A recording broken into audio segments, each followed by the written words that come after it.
So what would happen if the 27s didn't follow your orders? I killed them. In South Africa's prisons, there exists a brutal order few dare to even whisper about.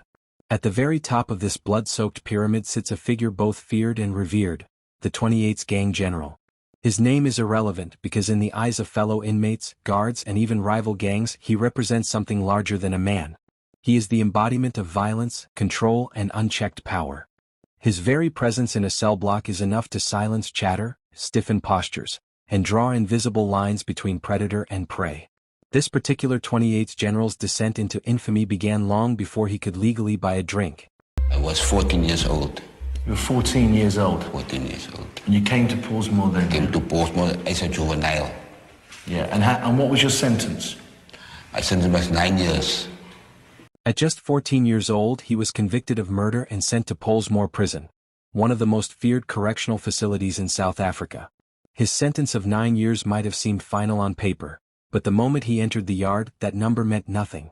Inside the walls of Portsmouth, the true law was dictated not by wardens or the state, but by the numbers gangs, the 20SAXS 27s and most terrifyingly the 28s.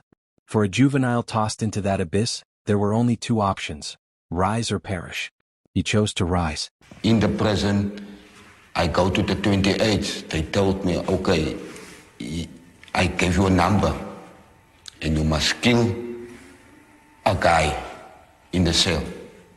And they give me a knife. And the other guy came, and they strangled him, and I took the knife and stabbed him.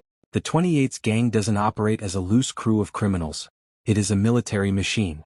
Roles are rigid, rules are absolute, and loyalty is enforced with blood. For this young boy, initiation meant crossing the line from victim to predator in the most savage way possible. He was handed a knife, pointed toward another inmate, and told to prove his worth. As accomplices strangled the victim, the boy drove the blade into his heart.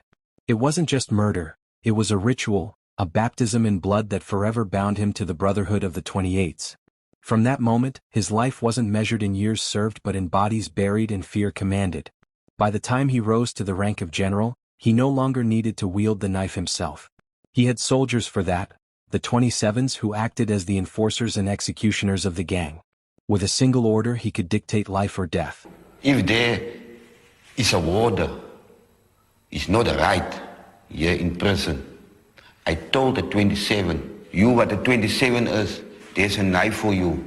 You must kill the warder, or the major, or the captain. When he told a soldier to kill a guard or silence a rival, there was no hesitation. The soldier would simply bow his head, utter the chilling words, "Salute my brother and go," and carry out the deed. Disobedience was unthinkable. Death wasn't just punishment for betrayal, it was the only possible outcome. So what would happen if the 27s didn't follow your orders? I killed them. We cannot stand for that duty. Sure. I killed them. But it wasn't only violence that defined his power. Far more disturbing was his absolute control over the prison's sexual hierarchy. Inmates unlucky enough to be captured in his orbit were not merely intimidated or beaten. They were broken down in the most degrading ways imaginable, transformed into what the gang coldly called wives. And if he's not the number, I have sex with him. You have sex with him? I have sex with him. How do you have sex with him? You hold him down? I hold him down. My face him. You face him, yeah? Yeah, sex with him. These men became property, forced into servitude, performing domestic duties and providing sexual services at the command of their master. The general himself spoke of this with chilling detachment. To him, rape wasn't a crime, it was a declaration of dominance. In his twisted logic, he remained the man, while his victims were reduced to women. This mindset allowed him to preserve his own identity as a warrior while stripping his victims of theirs. For the so-called wives, life was a cycle of humiliation and servitude. Right, you're the man, but what about the man that gets fucked? What's he? He's a woman. He's a woman? Yeah, a very fair woman. I'm telling him, you must wash my clothes. He do it. I give him bread, food. They washed his clothes, brought him food, laid out bedding, and submitted to his demands. When he grew bored, he discarded them, replacing them every few weeks as casually as one might change possessions. So do you have a lady in here now, a lady boy in here now? I have one. How long have you been with that one? 3 weeks. 3 weeks. Do you change regularly, yeah? Yeah, I changed, yes. You just walk up to them and you go, you will be my wife? Yes, she comes sleep by me, by my bed. Their humanity was irrelevant. Their resistance was futile. When asked what happened if a prisoner refused, his answer was swift, cold, and final: kill them. And everyone knew he meant it. If they don't do that, what happened? Kill them. What made this man especially terrifying wasn't only his individual brutality but the fact that he operated within, and thrived because of, a parallel power structure that overshadowed the very system meant to contain him. In theory, prison officials wielded authority.